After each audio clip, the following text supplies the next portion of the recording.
Ayan na. Kamusta kayo dyan, mga kameta? Yung mga kapuyat natin dyan. Pasensya na talagang kitang-kita niyo sa itsura natin na medyo puyat talaga tayo. Eto, grabe mga kameta, no? Grabe yung mga elections kagabi. So until morning talaga fina-follow natin yung mga elections to see if may pag-asa ba talaga itong mga opposition dyan sa both Turkey and Thailand. And base mga kameta dun sa mga resulta na pumapasok, looks like in Thailand we already have a landslide victory, no? Dun sa opposition forces. At hindi lang landslide victory for the opposition forces, but for very young leaders, mga kameta. Very, very young leaders. We're looking at people in their 30s, people in their early 40s. At yung pinaka nag-top na party, no? Ay isang partido mga kameta na napaka literally young party because this party was just resurrected out of the ashes of an earlier dissolved party, which in itself was a very youthful party.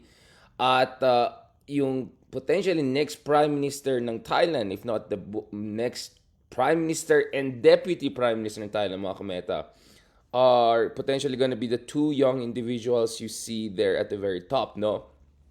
And that tells you a lot about the electoral earthquake na nangyari sa Thailand. So sobrang no match po yung mga government or pro-government or actually pro-military government forces. Wipe out sila dun sa election, mga kameta. So this is a very, very interesting development because most of the polls were suggesting that there will be one dominant party that will come out of this. Essentially the Pheu Thai party of former Prime Minister Thaksin Shinawatra. If you can think of Thaksin Shinawatra, as I said, mga kamete, parang isa siyang combination of like Binay, Erap, Tatay Digong, may pagka, you know what I'm saying? And then of course the business savvy side of him, you can say even a bit of Villar. So very, very dominant figure ito si Thaksin Shinawatra sa kasaysayan ng Thailand, especially over the past 20-25 years. So everyone was expecting na yung anak niya, of course yung person that you see on the top to the left, no, that his daughter were more or less, kind of halfway into the office of the prime minister, because the expectation was the Pheu Thai party, mga kameta, will be able to take home close to 200, 250, if not up to 300 seats dun sa kanilang Kongreso lower house. So up to 400, up to 500 seats were up for grabs. And then of course may division yan between yung party representation and constituent representation. Medyo komplikado yan. But, mga kameta, no one saw that actually the party that will come very much on top is the Move Forward party of the gentleman to the right and below. So, siya yung star of the moment. Star of the moment. Sabi ko nga, parang ito yung Vico Soto ng Thailand. Or maybe Vico Soto should watch very carefully career of potentially the next prime minister of Thailand to see what could come up for him down the road. This is a fascinating moment, mga kameta, sa kasaysayan ng Thailand, Thai politics. Alam natin na Thai politics is very, very contentious, very, very problematic. And just to be clear, right off the bat, mga kameta, sabihin natin dito, walang kasiguraduhan na indeed any of the winners of the latest elections will eventually become the prime minister, because may say pa rin ang kanilang military dahil sa yung ginawa nilang Senado, no? So for you to become the Prime Minister of Thailand, you really need the buy-in not only of the majority, so more than 300 members of their lower house or yung Kongreso, but kailangan mo rin dito, mga kameta, yung suporta ng Senado nila, which are mostly appointed by the military junta, no? Appointed a few years ago. So, tignan natin kung anong mangyari dito. So, some are suggesting that a kind of a compromise coalition may be inevitable, meaning that the current winners from the opposition may need to team up with more military-leaning conservative party, a small conservative party, because if this becomes an all-opposition party, mga kameta, baka magre-rebelde yung kanilang Senado na medyo nandun sa kanilang mga military tatays, diba? So this is going to be a very, very tricky situation. But there was a statement a while ago by the Future Forward winner party, yung kanila si Pita. Ayon sa kanya, Pita Limharonrat. Sorry, medyo mahirap yung pangalan ng mga Thai to be honest about it. Not that my name is like not exotic. But si Pita has very much suggested mga kameta na he's not gonna team up with anyone who's not from the opposition. And in fact, one reason he did very, very well in these elections, mga kameta, is precisely because of the uncompromising stance that he took on issues like corruption, on issues like liberal democracy, at yung kanyang unwillingness to team up with any of the trapos or yung mga tinitingnan nilang trapos as far as Thai elections is concerned. So let's see how this is gonna pan out, mga kameta, in the coming days. So it's gonna be very tricky. It's gonna be very, very contentious. But it's also very, very interesting because I think really, really, I mean, this is crazy. I mean, this is crazy. Sobrang na-wipe out yung kabila. Now, just to give you a background, mga kameta, itong partido nila na Move Forward Party, as I said, it's a very, very young party and it's more like a social democratic party. Something closer to, isipin nyo parang Akbayan and yung more original version ng Raul Roco's Action Democratico kind of coming together. It's much closer to that, mga kameta, kung titingnan nyo itong Move Forward Party. Interestingly, the genesis of the party actually goes back to, mga kameta, to a kind of a tycoon billionaire who, at ito yung talagang interesting sa kanila compared sa atin, no? Sa kanila, yung mga young tycoon billionaire nila, yung iba sa kanila, they are actually pro-democracy and they're willing to fight for democracy, no? I'm talking, of course, Thanatorn Juan Gruangkit. Okay, please really forgive me. Medyo mahirap yung mga pangalan nila. Let's just say Thanathorn. Right? So, ito po yung gentleman na nag-found ng original version ng Move Forward Party. A very young, charismatic, billionaire guy. So, ito po siya. Ito yung original, no? Nag-found nung party na Future Forward Party. Alright? Future Forward Party. Siya po yung Vice President of Thai Summit Group. So, ito yung largest auto parts manufacturer sa Thailand. So, yung mga iba dyan sa atin na may mga Japanese cars at kumukuha ng mga spare parts dyan sa Banao, etc. Kung made in Thailand yan, baka most likely ginawa ng Thai Summit Groups yan. So, this Mr. Thanatorn really used his economic heft, his business acumen, etc. British educated siya at the University of Nottingham and also at New York University. He was there to really push mga kameta, no? Really, really push for a kind of a new party that supports the interests of the youth, of the middle class, and much more liberal, progressive version, no, for Thailand, no? So, party doon niya was dissolved after a few years, right? Dahil alam naman natin sa Thailand, it's very, very tricky to push for a progressive party because if the military or the monarchy and establishment feel na you're a threat to them or you're questioning some of the sacrosanct values of Thai politics, they're gonna dissolve. And that's exactly what happened. Na-dissolve itong Future Forward Party, but it came back as Move Forward Party na hindi ganun ka iba, no? Sa Future Forward Party. But the leadership was changed, and this is where Pita comes into the picture. Now, Pita is also very fascinating, interesting character. Very young. I think he's in his early 40s. And if you look at Pita, he's a graduate of Harvard University and MIT on scholarship. Hindi yung dahil mayaman yung kanyang or alam niyo na, diba? Connect the dots. So, move forward. So, the party doesn't go away. It comes back even stronger under Pita, right? And out of nowhere, what we see, mga kameta, is that really, really, really this So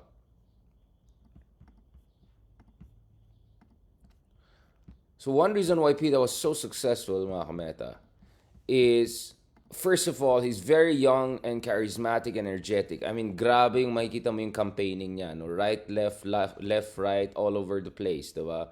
Sobrang energetic, sobrang uncompromising. Now, just to give you an idea about how radical this party is by at least Thai politics standards. In fact, you can even say by Philippine politics standards. So this is a party that has pushed for, among other things, a radical increase in the minimum wages to almost $13. We should put it higher than a lot of states in the United States.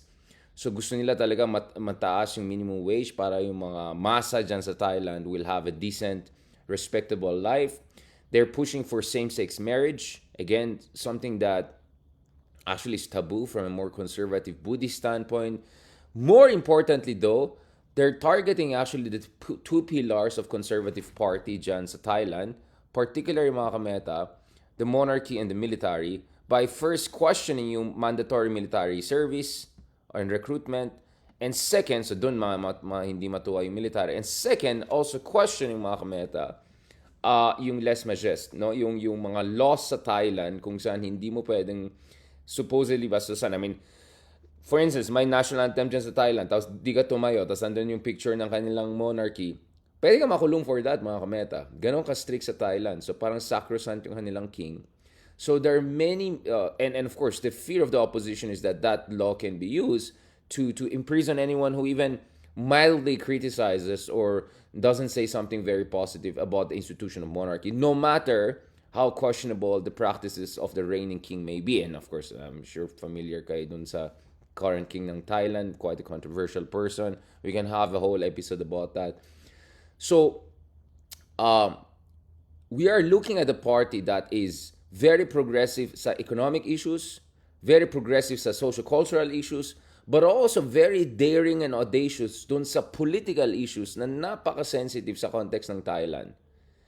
And yet, mga kameta, they were able to pull off a massive victory, even beat yung populist party ni Thaksin, no? Yung Poi Thai party, no? This is just incredible. So you're talking about the person who didn't have really much of an experience in executive government. I think MP lang si yung kanilang, I mean, I think we're just looking at someone who served as a member of parliament shortly. So this is really next level, mga kameta, what happened here in Thailand. And what really makes this also interesting is because there was a conscious effort, mga kameta, to reach out to the youth and the middle class in Thailand, which has been sick and tired, mga kameta, which has been very much sick and tired of the usual politics. Essentially, the fight between Dilaw, yellow shirts nila, and pula, yung kanilang red shirts. Now, obviously, it doesn't have a direct correspondence sa case ng Philippines, but just to make it simple, actually, it has some parallels in the Philippines. The red shirts, for a long time, these were supporters of Thaksin, and they're quite similar in terms of demographic dun sa supporters ng Uniteam, BBM, and Duterte, no? At least in terms of core supporters. And then the yellow shirts, ito yung mga supporters ng monarchy, supporters of a more liberal government, and kind of anti-populist, and at some point even, anti-democratic, no? And then some of these yellow shirts, actually, the right, even supported the military coup to get rid of the populist Thaksin Shinawatra government, also the sisters government, Yingluck.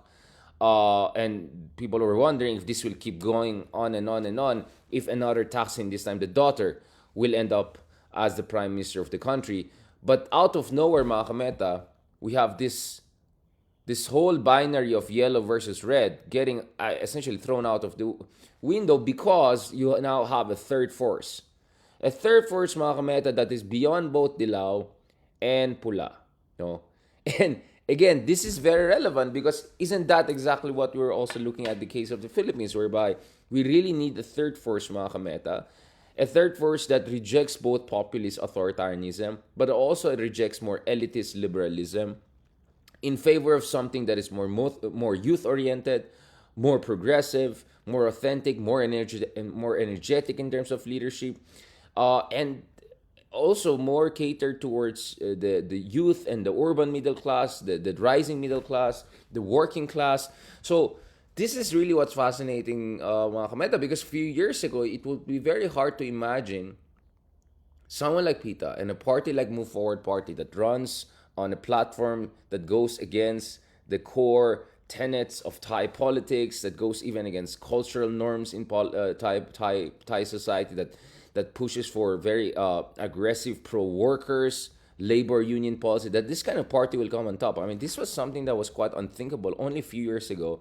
And when the Future Forward Party was banned, mga kameta, a few years ago, people thought that this is it. It's over. And yet, they came back, and they came back stronger than ever. Now, obviously, as I said, kailangan natin pag-aralan sa Pilipinas yan because it tells you something about how the opposition can reinvent itself in the Philippines. No, now just to give you an idea how difficult politics is in Thailand, they have had what, close to a dozen coups, right, over the past century. So every time there's an elected government, democratic elected government, but if the government is seen as threatening the pillars of power of the monarchy, nako po, magkukudeta sila. So just to give you an idea about, let's run down through the coup, no? Just to give you an idea about how contentious and problematic and difficult running in democratic elections is in Thailand. Let me just run through all the coups that happened over the past century and so, no? So 1932, the Siamese Revolution ends centuries of absolute royal rule, officially establishing constitutional monarchy and democracy in Siam, later called Thailand, no?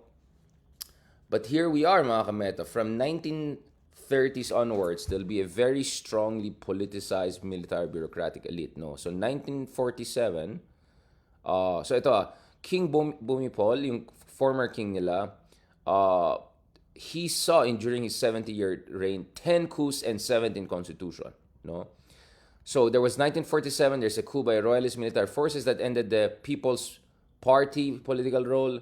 1957, the Les Majestés laws against insulting the king. This was again carried into a criminal code to make it very difficult to challenge the monarchy. 1973, there are massive pro-democracy protests. Many people get killed. And then, there's temporary democracy. But by 1976, two military leaders ousted in 1973 by the student protests come back to power. No? And then 1976 and 1991, you had multiple military royalist governments in power. 1992, more than 50 protesters were killed during the so-called Black May crackdown on demonstrations against another coup. King Bhumipol subsequently intervenes. A period of democracy and follows. 2001, this is where Thaksin Shinawatra comes in. He's elected prime minister on a populist platform. But 2006, na-overthrow siya ng isang coup. No? 2007, a Thaksin allied party wins. And then 2008, sobrang grabe na. Gulo-gulo na naman yan. Away ng mga yellow shirt, red shirt. By 2010, red shirts occupied the central Bangkok for months almost, for more than 2 months. Then there's a crackdown by government, by the so-called yellow shirts. 90 people are killed. Very, very, very violent. 2011, a Thaksin allied party again wins. The sister comes to power. More anti-Thaksin protests. 2014, there's another coup. Army Chief Prayut Chan-Ocha comes to power. So, eto na talaga mga kameta. And then 2020, court dissolves yung opposition party na sinasabi ng Future Forward Party based on some whatever charges against student leader protests commenced. Nakita natin yung mga protests by very young kids, no? Very young students, no? A few years ago, even at the height of the pandemic. And then now, the students, the middle class, the progressives, they come back stronger than ever, and they beat everyone else. Thaksin party, military-aligned party, oligarch-backed parties. This is next level, mga kameta. This is next level. So nothing like this has happened in a place like the Philippines, no?